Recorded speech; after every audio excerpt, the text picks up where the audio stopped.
Psychosexual theory. Psychosexual theory was given by Sigmund Freud. Sigmund Freud ने psychosexual theory दी थी। Sigmund Freud को मैं personally psychology का ताऊजी कहता हूँ।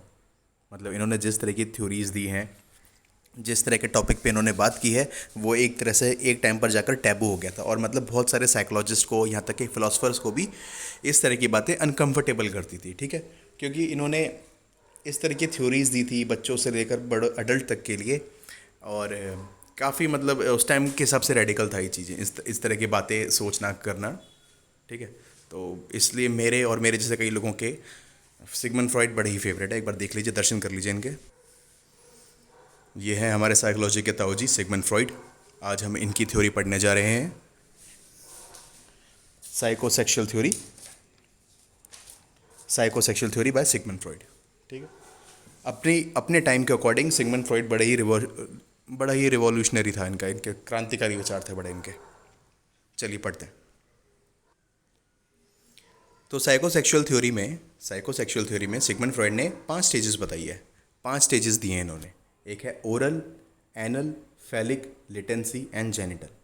Oral, anal, phallic, latency and genital. And unlike other theories जिसमें आपको एज ब्रैकेट दिया होता है और मैं कहता हूँ कि नहीं, ये थोड़ा फ्लेक्सिबल है, इसके अंदर सिगमंड फ्रॉइड ने ये ऑलमोस्ट फिक्स किया हुआ है। ठीक है, जैसे ओरल के लिए उन्होंने 0 से 1 ईयर की उम्र दी है, एनल के लिए 0 से 2 साल की, 1 से 2 साल की उम्र दी है, फैलिक के लिए 2 से 3 साल की उम्र दी है, लेटेंसी के लिए 3 से 6 साल की उम्र दी है, और जेनिटल के लिए 6 से 18 साल की उम्र दी है। ये उन्होंने उम्र क्यों दी है, इसके पीछे उन्होंने रीज़न दिया है हमको। ठीक है, अकॉर्डिंग टू सिगमंड फ्रॉइड पढ़ रहे हैं हम। अब आप देखो, इसमें इनकी थ्योरी से एग्री करो ना करो वो अलग बात है, मगर सिगमंड फ्रॉइड की थ्योरी है। बहुत सारे साइकोलॉजिस्ट दुनिया में इनसे एग्री करते हैं और बहुत सारे साइकोलॉजिकल स्कूल ऐसे हैं जिन्होंने इनकी थ्योरी, सिगमंड फ्रॉइड की थ्योरीज को डिस्क्रेडिट कर दिया है। ठीक है, सबको नहीं बट कुछ को। तो साइकोसेक्सुअल थ्योरी के बारे में पढ़ते हैं। इससे एक दो क्वेश्चन आ जाते हैं कभी कभी। ठीक है, तो सबसे पहले आती है ओरल स्टेज। ओरल स्टेज के अंदर बच्चे की उम्र है पैदाइश से लेकर 1 साल तक की उम्र की।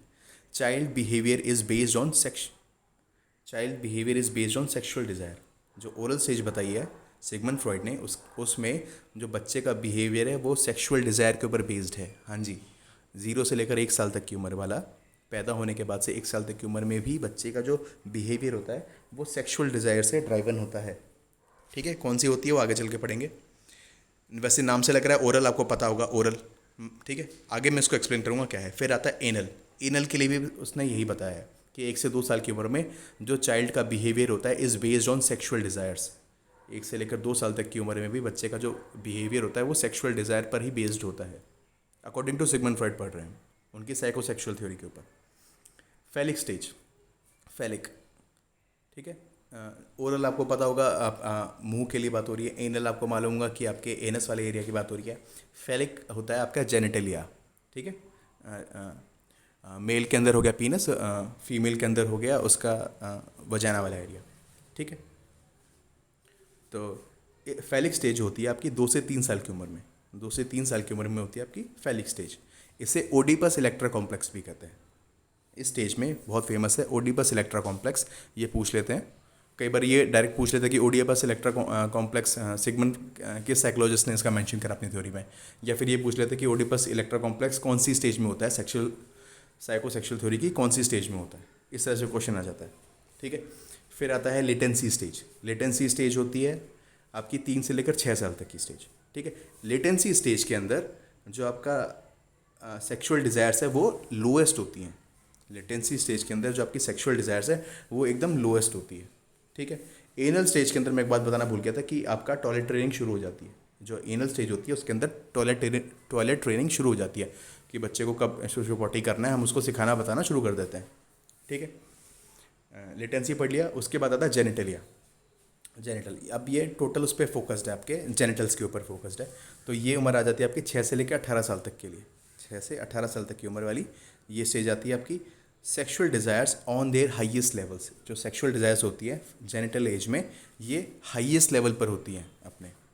ठीक, ये था इसका बेसिक। मैं थोड़ा सा और एक्सप्लेन करके इसको आगे समझा देता हूँ। देखो, जो फ्रॉइड हैं, सिगमंड फ्रॉइड, हमारे साइकोलॉजी वाले ताऊ जी, इनका ये मानना है कि इन्होंने प्रपोज किया कि जो हमारी पर्सनालिटी का डेवलपमेंट होता है ना चाइल्डहुड में, ये 5 साइकोसेक्सुअल स्टेजेस के ऊपर डिपेंडेंट होता है। Personality development in childhood takes place during 5 psychosexual stages. और ये जो 5 साइकोसेक्सुअल स्टेजेस है, इनके थ्रू ही हमारा पर्सनालिटी डेवलपमेंट भी होता है आगे तक के लिए। ठीक है, कौन कौन सी स्टेज है बताई इन्होंने? Oral, anal, phallic, latency and genital stage. ठीक है, during each stage sexual energy, हर स्टेज में सेक्शुअल एनर्जी जिसको लिबिडो कहते हैं is expressed in different ways. हर स्टेज में जो आपकी सेक्शुअल एनर्जी है, जो लिबिडो है आपका, वो एक्सप्रेस होता है डिफरेंट वेज में। अलग अलग तरीके से आप अपनी सेक्शुअल डिज़ायर्स को और अपनी एनर्जी को डिस्प्ले करते हो। And through different parts of the body, और through different parts of the body, अपने अलग अलग बॉडी पार्ट्स है। देखो यहाँ पे नाम भी लिखे हुए हैं, oral, anal, phallic, latency and genitalia. These are called psychosexual stages because each stage represents the fixation of libido. इनको साइकोसेक्सुअल स्टेजेस कहते हैं क्योंकि इसमें हर जो स्टेज होती है वो फिक्सेशन के एक लिबिडो के फिक्सेशन पे डिपेंडेंट हो जाती है। ठीक है, मतलब लिबिडो का एक फिक्सेशन दिखाती है। जैसे ओरल वाली में आप ओरली चीज़ों को करना चाहोगे, ठीक है, एनल वाली में आप एनली रहोगे। आप समझ रहे हो?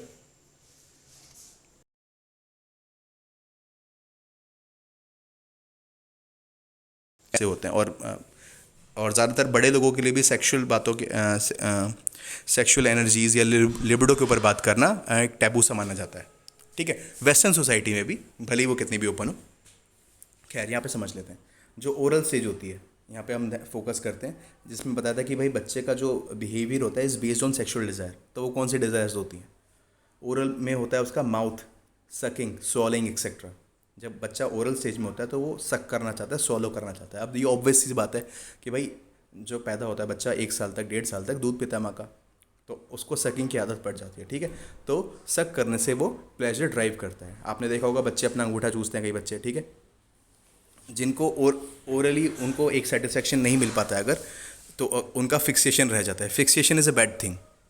ठीक है, not necessary a bad thing but it is consider a bad thing. आपने कई लोगों को देखा होगा कि बड़े होने के बाद भी कुछ ना कुछ अपने मुंह में हमेशा डाल कर रखते हैं, चाहे पेन डाल ले, पेन का ढक्कन डाल ले, पेंसिल डाल ले, उसको लेंगे और चबाते रहेंगे मुंह में। ठीक है, ऐसे ये वही लोग होते हैं जिनको च्युइंगम चबाते रहने की आदत होती है या सिगरेट पीने की आदत होती है। ठीक है, सिगरेट नॉट नेसेसरीली बट इनको कुछ ना कुछ अपने मुंह में चाहिए क्योंकि ये ओरली फिक्सेटेड हो गए हैं ये लोग। ठीक है, अगर इनकी ये ओरल वाली स्टेज ढंग से नहीं निकलती है तो, ठीक है, ढंग से निकलने का मतलब ये है कि जब इनको दूध पिलाने का टाइम है, जब बच्चे की ओरल स्टेज वाला टाइम है, तब उसको पूरा ढंग से प्रॉपरली जो मिलना चाहिए वो मिलना चाहिए उसे। ठीक है, नेक्स्ट है एनल स्टेज। एनल स्टेज में क्या होता है? एनस, विद होल्डिंग और एक्सपेलिंग फीसिस। विद होल्डिंग और एक्सपेलिंग फीसिस क्या होता है कि एनल स्टेज में बच्चे की टॉयलेट ट्रेनिंग शुरू हो जाती है। टॉयलेट ट्रेनिंग शुरू हो जाती है तो बच्चे को जब महसूस होता है कि ठीक है उसके पास पावर है, ये वो कब जाके अपनी पॉटी रिलीज़ कर सकता है और कब तक उसको होल्ड कर सकता है, तो उसे सेंस ऑफ पावर फील होता है और इससे वो एक प्लेजर भी ड्राइव करता है। अपने फीसिस को होल्ड करके या रिलीज़ करके वो एक प्लेजर भी ड्राइव करता है। ठीक है, ये कहना था सिगमंड फ्रॉइड का। नेक्स्ट आता है फैलिक स्टेज। इससे पीनस और क्लिटोरिक मैस्टरबेशन शुरू हो जाता है। इसमें पीनस मतलब लड़कों के पास होता है और क्लिटोरिस लड़कियों के पास होता है। तो इसमें बताते हैं कि भाई मैस्टरबेशन शुरू कर देते हैं ये लोग। प्रॉपर मैस्टरबेशन नहीं होता बट इट्स लाइक की टचिंग। ठीक है, नॉर्मल टचिंग होती है। लेटेंसी स्टेज, जो लेटेंसी स्टेज होती है इसमें lowest level of sexual desire होता है। लोएस्ट लेवल ऑफ लिटिल और नो सेक्सुअल मोटिवेशन प्रेजेंट। क्यों? क्योंकि इस स्टेज में ये आपकी 3 से 6 साल की उम्र में होती है। क्या होता है कि आप बच्चे को प्री स्कूल में या फिर प्राइमरी में आप एडमिशन करा देते हो बच्चे का स्कूल के अंदर। ठीक है, और बच्चा पहली बार और बच्चों से मिलता है, इतने सारे बच्चों से मिलता है, एक टीचर से मिलता है, क्लास में रहता है, एकदम नए डिफरेंट एनवायरनमेंट में जाता है अपने घर से, और वहाँ पर जाकर उसको पता चलता है कि मेरे को पढ़ना भी है, मेरे को उनके साथ खेलना भी है, खाना भी है। ठीक है, एकदम डिफरेंट एटमॉस्फेयर होता है। तो उस नई चीज़ में बच्चा जब पहली बार एंटर करता है तो अपने आप को अडॉप्ट करता है उन चीज़ों से ही, उसके अंदर ही एक तरह से भौचक्का रह जाता है वो, और तब उसका ध्यान किसी भी तरह की सेक्सुअल बातों पे नहीं जाता है। ठीक है, इसलिए लिटिल और no sexual motivation. Next stage आती है आपकी 6 से 18 साल वाली। 6 से 18 साल वाली, फिर ये वापस लौट के जेनिटली आ जाती है जब आपका इसके अंदर पीनस और वजाना, इसको स्टेज भी कह सकते हो, इसमें सेक्सुअल इंटरकोर्स वाली स्टेज है। इसका मतलब ये नहीं कि सेक्सुअल इंटरकोर्स हो ही रहा है, बट बता रहे हैं कि इसमें सेक्सुअल डिज़ायर जो होती है अपने हाईएस्ट लेवल पे चली जाती है, क्योंकि एक तो टीनेज आ गई बच्चे की, ठीक है, हार्मोन्स वैसे ही अपने पीक पर है, रेजिंग है, स्ट्रेस स्ट्रेन एंड स्ट्रॉम वाली स्टेज चल रही है, ठीक है। और ऊपर से जो उनके यौन अंग हैं, जो उनके सेक्सुअल ऑर्गन्स हैं, वो भी फुली डेवलप हो चुके हैं, ठीक है। हाँ, फेलिक में एक चीज़ रह गई, फेलिक में एक चीज़ बताना रह गया कि ओडिपस इलेक्ट्रा कॉम्प्लेक्स इसके अंदर डेवलप हो जाता है। ओडिपस कॉम्प्लेक्स होता है लड़कों से related. Oedipus complex is related to boys और Electra complex is related to girls. Oedipus complex में क्या होता है कि boys develop, it is said that boy develops, it is said by Sigmund Freud that boy develop sexual desires for their moms, ठीक है। माँ, उनकी माँ हो सकती है, टीचर हो सकती है, कोई भी बड़ी हो सकती है, ठीक है। मतलब तो बच्चा ज़्यादातर वैसे Oedipus complex is for mom, कि बच्चा उनके लिए, लड़का बॉय उनके लिए सेक्सुअल डिज़ायर डेवलप कर लेता है। This is Oedipus complex. Electra complex में क्या होता है कि अ गर्ल, हाँ, ऑडिपस कॉम्प्लेक्स की वजह से लड़कों में, क्योंकि उनको अंदर अंदर ये वाली बात पता होती है कि ठीक है, I have develop this feeling for my mom but it is wrong. बच्चों को पता होता है कि हाँ, माँ के लिए इस तरह की फीलिंग रखना गलत बात है, तो इस बात को कभी एक्सप्रेस नहीं करते हैं, कभी एक्सप्रेस नहीं करते हैं। और उनको डर होता है अपने फैमिली में मेल मेंबर का, जो माँ का हस्बैंड है, उनका बाप है, ठीक। तो उनको डर होता है कि अगर मेरी इस तरह के इंटेंशंस के बारे में मेरे फादर को, माँ के हस्बैंड को पता चल गया तो ही विल कट माई पीनस, ठीक है, मेरे को पनिश करने के लिए देख ही कैन कट माई पीनस। क्या होता है कि बच्चा कोई बदमाशी करता है तो उसका सबसे फेवरेट टॉय छीन लेता है ना घर वाले, कि अब तेरे को खिलौना नहीं मिलेगा, तू बैठ के पढ़ेगा, यहीं रहेगा, फ़ोन ले लेते हैं, ठीक। तो उस टाइम पर, ये देखो सिगमंड फ्रॉइड की थ्योरी, मैं वो बता रहा हूँ आपको। तो उस टाइम पर जो फेलिक स्टेज है, उस टाइम पर बच्चे को सबसे प्यारी चीज़ होती है उसकी, लड़के को सबसे प्यारी चीज़ होती है उसकी पीनस। तो उसको डर होता है कि मेरे फादर मेरा फेवरेट टॉय मुझसे छीन लेंगे, ठीक। तो इसको कहते हैं castration anxiety, castration anxiety. Anxiety का मतलब होता है चिंता, और कैस्ट्रेशन का मतलब होता है पीनस को काट देना, आपके सेक्सुअल ऑर्गन को काट देना, अलग कर देना बॉडी से, ठीक। तो लड़कों में ये होता है कि ये पूछ सकते हैं कि कैस्ट्रेशन एंग्जाइटी कौन सी स्टेज में होती है, तो फेलिक स्टेज में होती है। किसके कारण होती है? ऑडिपस कॉम्प्लेक्स के कारण होती है, ठीक है। इलेक्ट्रा स्टेज में सॉरी, फेलिक के अंदर ही एक और आता है लड़कियों के लिए, इलेक्ट्रा कॉम्प्लेक्स। इलेक्ट्रा कॉम्प्लेक्स क्या होता है कि इसमें बताया जाता है कि लड़कियों को अपने फादर के लिए सेक्सुअल डिज़ायर्स होती है, लड़कियों को अपने फादर के लिए सेक्सुअल डिज़ायर्स होती हैं, ठीक है। वो अपनी माँ की प्लेस लेने जाती है, इसलिए उनको अपनी माँ से भी जेलसी होती है, प्रॉब्लम होती है, साथ ही अपने फादर के लिए जो डिज़ायर होती है वो तो होती है। प्लस कहा, सिगमंड फ्रॉइड ने कहा है, मैंने नहीं कहा है, कि लड़कियों को इसमें पीनस एनवी भी होती है, उनको पीनस एनवी होती है। एनवी का मतलब होता है जलन, और पीनस का मतलब तो आपको पता है, बॉय मेल सेक्सुअल ऑर्गन है वो, ठीक। तो उनको ये लगता है कि मेरे पास पीनस क्यों नहीं है। सिगमंड फ्रॉइड की बात है भाई, मेरे को मत कहना कुछ। सिगमंड फ्रॉइड कहते हैं कि लड़कियों को इसमें पीनस एनवी होती है स्टेज में, फेलिक स्टेज में, ड्यू टू इलेक्ट्रा कॉम्प्लेक्स, कि मेरे पास पीनस क्यों नहीं है, ठीक। और उनको अपने फादर के लिए सेक्सुअल डिज़ायर्स भी होती हैं। धीरे धीरे वो रिप्रेस हो जाती है, फिर आगे चल के वो अपनी मॉम के जैसा बनना चाहती हैं, इस तरह की बातें, ठीक। तो पीनस एनवी के बारे में पूछ सकते हैं कि कब होती है, तो इसमें इलेक्ट्रा कॉम्प्लेक्स के कारण होती है। लड़कों में कैस्ट्रेशन एंग्जाइटी की होती है, ऑडिपस कॉम्प्लेक्स के कारण होती है। और ये दोनों चीज़ें किस में आती है? फेलिक स्टेज के अंदर आती है। यही थी, और ठीक है। तो ये 5 स्टेजेस है psychosexual theory of Sigmund Freud, यही है बस,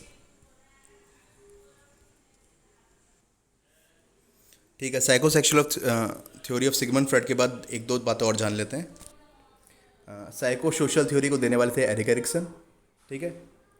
और साइको एनालिटिकल थ्योरी को देने वाले थे Sigmund Freud.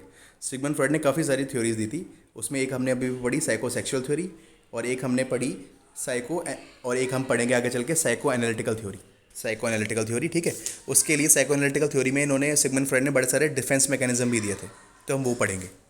Psycho analytical theory क्या है ना, ये एक मेडिकल क्लिनिकल साइकोलॉजी में ज़्यादा यूज़ होता है इसका, ठीक है। तो हम इसको इतना डिटेल में नहीं पढ़ेंगे, but we will learn about defence mechanism. और स्ट्रक्चर ऑफ माइंड बताया था सिगमंड फ्रॉइड ने, कि कॉन्शियस माइंड होता है, सबकॉन्शियस माइंड होता है, और अनकॉन्शियस माइंड होता है, ठीक। चलिए और देख लेते हैं हम, इसमें एक पॉइंट और आ गया आपके लिए bonus. Communication is exchange of facts, ideas, feeling between 2 और मोर पर्सन। कम्युनिकेशन क्या होता है?